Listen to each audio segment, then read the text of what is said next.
बोला. आज आम्ही कांचनपूरमध्ये या शेतामध्ये आलेलो आहे. मी आरटीसी भोजली मनमाणे आणि आमचे महागुरु प्रकाश खंदारे सर आणि आज जे शेतकरी आहेत आज श्रीरंग मोरे सर म्हणून आहेत.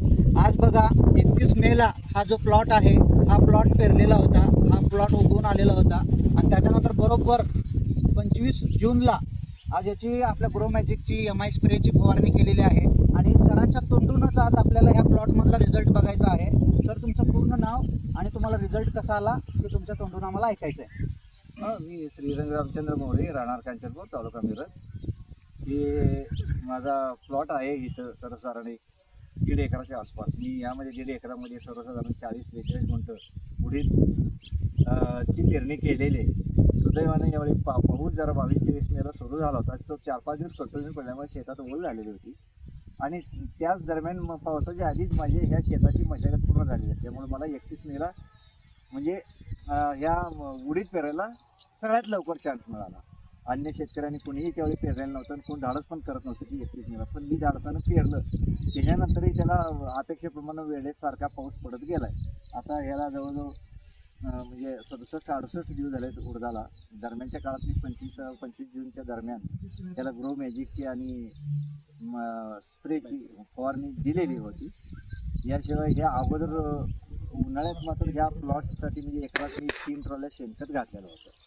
याशिवाय पण नंतर पुन्हा दुसऱ्या महिन्यात म्हणजे मला वाटते 60 दिवसाच्या आधी लिंबोळीचं म्हणजे एक स्प्रे आणि एक साध्या प्रकारचं टॉनिक, ते ऑर्गॅनिक टाईपच होतं, त्याची एक फवारणी केलेली. आणि आता आणि हे सर्वसाधारण मला वाटतं 5 ऑगस्टपर्यंत आणि ग्रो मॅजिकची फवारणी करायचा माझा इरादा आहे. आज बघा त्याला शेंगा वगैरे आणि आता तुम्ही जास्त लागलेला आहे. याचं शेंगा वगैरे बघू शकता. म्हणजे आज सर तुम्ही शेतकऱ्यांना काय सांगू शकाल? आज जे बाहेरचे आमचे शेती मित्र आहेत किंवा शेतकरी आहेत, जे काय खतं प्रॉडक्ट आहेत, जरी तुलनेनं जरी किमती याच्यात जास्त वाटल्या आणि समजा तुम्हाला एकरी ह्याचं 1 पोतं 2 पोती जरी उत्पादन जास्त मिळालं तर ते ज्यादा झालेला खर्च त्यातनं निघून जातो. ह्याचा विचार शेतकऱ्यांनी करायला पाहिजे. आज बघा आणि मी ह्याचा 3 वर्ष झाला अनुभव घेतोय. मला त्याचं उत्पादनात वाढ झालेली आहे. गहू असेल, मका असेल म्हणा किंवा उडीद असेल, मला ह्याचे रिझल्ट मिळालेले वाढीव आलेले. आणि मी ते वाढीव आलेलो मी ते शेतकऱ्यांना तेच सांगतोय. समजा इतर नॉर्मल कोर्समध्ये तुम्हाला 6 पोती उडीद होणार असेल तर ह्या इंडिया ॲग्रोच्या प्रोडक्टमुळे आपल्याला 8 पोती उडीद होते. एक उडदाचा दर नाही म्हटलं तर आता 7 ते 8 हजार आहे. तुम्ही 7 ते 8 हजार इंडिया ॲग्रोची प्रॉडक्ट वापरले तर काय फरक पडते? येस. आज बघा आपल्या प्रोडक्टचा खूप छान रिझल्ट आलेला आहे आणि हा इंडिया ॲग्रोचे प्रोडक्ट वापरलेला हा आपला प्लॉट आहे आणि शेजारच्याच प्लॉट मध्ये आपण आता जाणार आहे. ती तुलना आज बघा त्याची तुलना आपण करायची आहे. आपला जो प्लॉट आहे एकदम भरलेला आहे, त्याच्यानंतर शेजारच्या प्लॉट मध्ये आज आपण एंट्री करतो आणि हा जो शेजारचा प्लॉट आहे हा प्लॉट मित्रांनो वापरलेले नाहीये, पण हा जो रिझल्ट बघा आणि हे फक्त 7 दिवस नंतर हे उगवणी केलेली आहे. त्याचा रिझल्ट आपण बघू शकतो. आपला प्लॉट इंडिया ॲग्रो वापरलेला आणि हे न वापरलेला प्लॉट आहे.